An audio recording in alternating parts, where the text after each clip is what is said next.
Mi nombre es Ana Isabela Gallego Palacios y voy a hablar sobre el primer video que se llama Corrientes epistemológicas. Para comenzar, la palabra epistemología se compone con las voces griegas, donde episteme es conocimiento, logos es estudio o ciencia.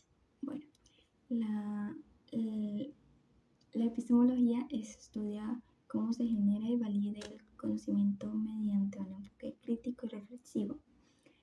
Como función, examina los principios para respaldar datos científicos, considerando los aspectos sociales, psicológicos e históricos involucrados. Estas corrientes epistemológicas están clasificadas en dos, en donde encontramos procesos de adquisición del conocimiento, que sería el empirismo, que se basa en el conocimiento donde nace de la experiencia, o sea, de uno mismo. En esta no se puede acceder a la verdad absoluta. Ya también está el racionalismo, que identifica la razón con el pensar. También el constructivismo. Y ya por el otro lado, que es la posibilidad de adquisición del conocimiento. La posibilidad, bueno, como le dije anteriormente, está el escepticismo, que se basa en la duda. Y un filósofo que nos menciona ahí decía que él no afirmaba nada, solo opinaba. En pocas palabras, se toma como una actitud de desconfianza o duda. El relativismo afirma que todos los puntos de vista son igual de válidos. En pocas palabras, toda verdad es relativa a cada individuo. Y para terminar está el solipsismo.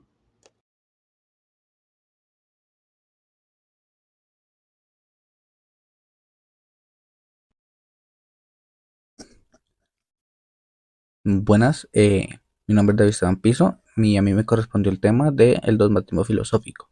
Para empezar y para dar inicio a esto, nos tenemos que remontar en la historia de los orígenes, y el origen de esto viene más o menos del siglo XVII, del siglo VII antes de Cristo en la antigua Grecia. A ver, el término dogmatismo viene derivado del término griego dogma, que significa opinión o creencia. Para esto hay una definición. La definición del dogmatismo es que es una postura epistemológica que sostiene que ciertas creencias o doctrinas son indiscutibles, absolutas y ciertas, y no se permite la posibilidad del error o la duda en lo que se dice o en lo que se cree.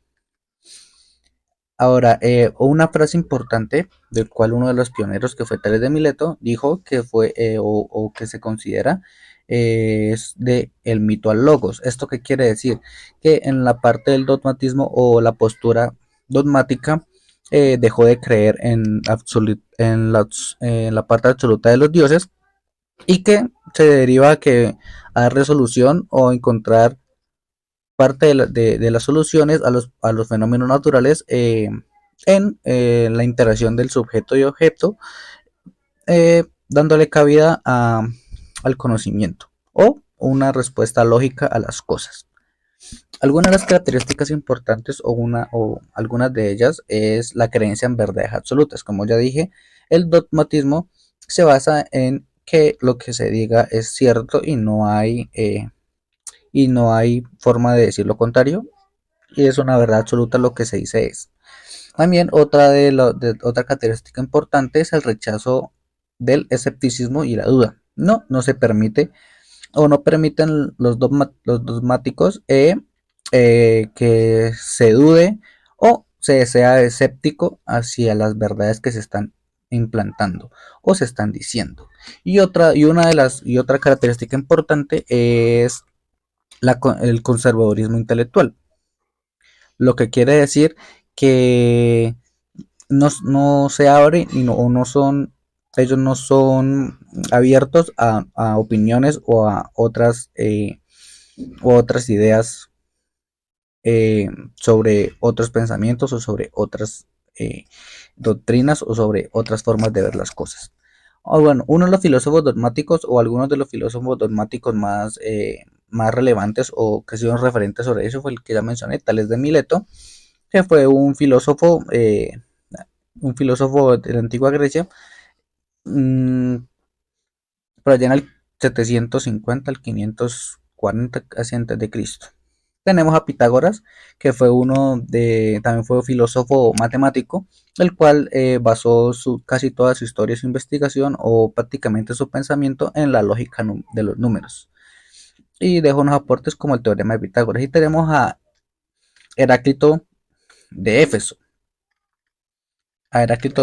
Lo cual fue un interesante filósofo griego y presocrático, de unas ideas bastante amplias o bastante numerosas, y las cuales entre ellas oscilaban entre la razón pura y el supersticio. Y uno de los aportes académicos que se dejó fue el pensamiento del cambio: nadie se baña dos veces en el mismo río. Bueno, a mí me tocó el video del subjetivismo. El video explora el subjetivismo filosófico destacando su historia, características y representantes. Los más principales son Protágoras, Gorgias y Nietzsche. Se enfatiza la importancia del sujeto en la percepción del conocimiento y la ética, así como la limitación del conocimiento humano. También el subjetivismo destaca la importancia del sujeto en la percepción del conocimiento, cuestionando las verdades absolutas y relacionando el saber con el individuo. El conocimiento humano siempre será limitado por la influencia de prejuicios y emociones en el cuerpo físico, impidiendo un conocimiento objetivo y libre de contaminación. La ética y el subjetivismo se relacionan en el estudio del balance entre el bien y el mal. Un dato curioso es que la ética y el subjetivismo se relacionan en el estudio del balance entre el bien y el mal, aportando a la concepción subjetiva de valores. Y los sofistas como Protágoras y Gorgias enfatizan la percepción subjetiva del mundo, mientras que Nietzsche critica la sociedad y es considerado padre del existencialismo.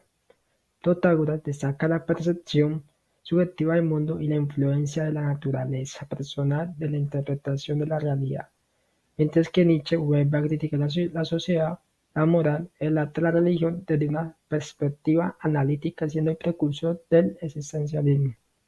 Gorgias, que es un sofista griego, se destaca por su habilidad retórica persuasiva y su capacidad para convencer con falacias, o sea, con mentiras. Yo les voy a hablar sobre el relativismo filosófico. Y para comenzar a hablar sobre el relativismo filosófico tenemos que retroceder el tiempo más o menos unos 2400 años atrás, donde se habla de la antigua Grecia, que era una época en que surge el escepticismo. El relativismo también es una idea en que las verdades, valores y conocimientos son relativos a ciertos factores o especies tales como la cultura, la sociedad y el individuo. Mi compañera Crazy les hablará sobre las características.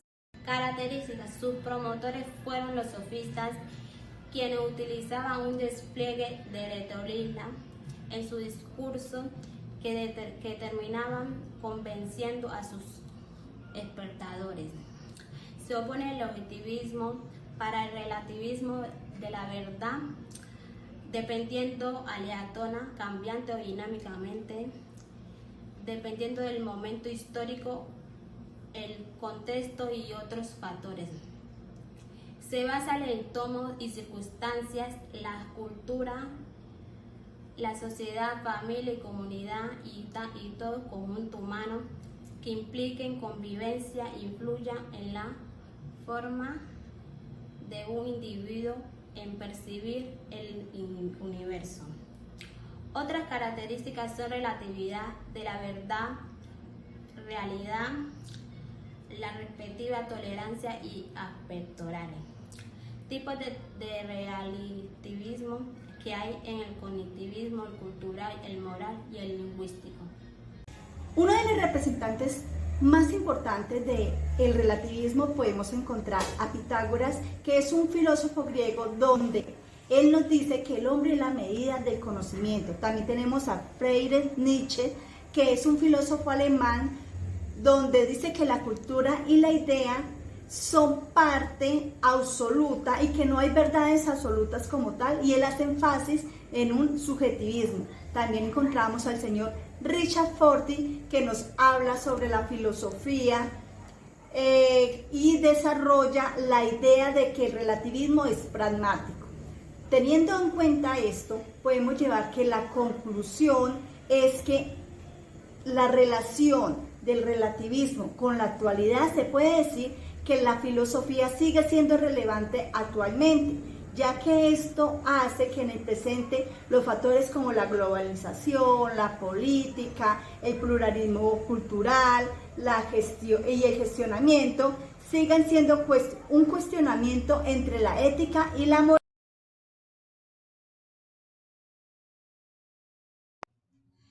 Bueno, yo les voy a hablar del realismo filosófico. Esta corriente nace en la Edad Media, aunque se puede evidenciar sus primeros pasos en la Edad Antigua, con pensadores como Platón y Aristóteles. Esta postura filosófica plantea una realidad objetiva independientemente de un sujeto que la observe. Busca una verdad crítica y objetiva basada en los sentidos y en el estudio. Supone la existencia de un mundo, que es el que percibimos mediante nuestros sentidos. Existen varios tipos de realismo filosófico, entre ellos vamos a tocar tres, que es el ingenuo, el natural y el analítico. El realismo ingenuo es aquel en el cual no existen juicios y todo es tal cual como lo percibimos. El realismo natural se diferencia ya que nos valemos de nuestros sentidos para realizar una verificación de lo que estamos percibiendo a nuestro alrededor. Y el realismo analítico o crítico es aquel que va más allá y realiza una reflexión con base a lo que nosotros experimentamos a partir de lo que percibimos y a partir de nuestros sentidos. El realismo ha sido una de las corrientes filosóficas más importantes a través de la historia y ha tenido bastantes aportes tanto como en la pedagogía, como en la matemática, como en casi todos los factores de estudio. Entre ellos vamos a tocar su aporte en la pedagogía. El aporte de la pedagogía que dio el realismo filosófico es aquel que busca una mayor importancia o una importancia absoluta en el objeto a estudiar y no en el estudiante como tal. Básicamente son las bases de la pedagogía tradicional. Recae toda la responsabilidad en el profesor, el cual es el que va a impartir la clase. El realismo moral nace de esta rama de la filosofía, el cual propone unas bases morales o éticas objetivas, dando así una planteación de que existen personas buenas, malas, honestas y engañosas, va más allá de nuestra percepción de lo que es bueno y lo que es malo y plantea unas bases absolutas de lo que es lo moral. Y una de las ramas es el realismo político. Nace a partir de Nicolás Maquiavelo y es una de las bases más importantes que ha tenido, o la primera base, la cual nació la ciencia política. Existen varios referentes del realismo filosófico, como lo son Platón y Aristóteles en su edad antigua, o pensadores como Maquiavelo, que nacen en una edad más actual.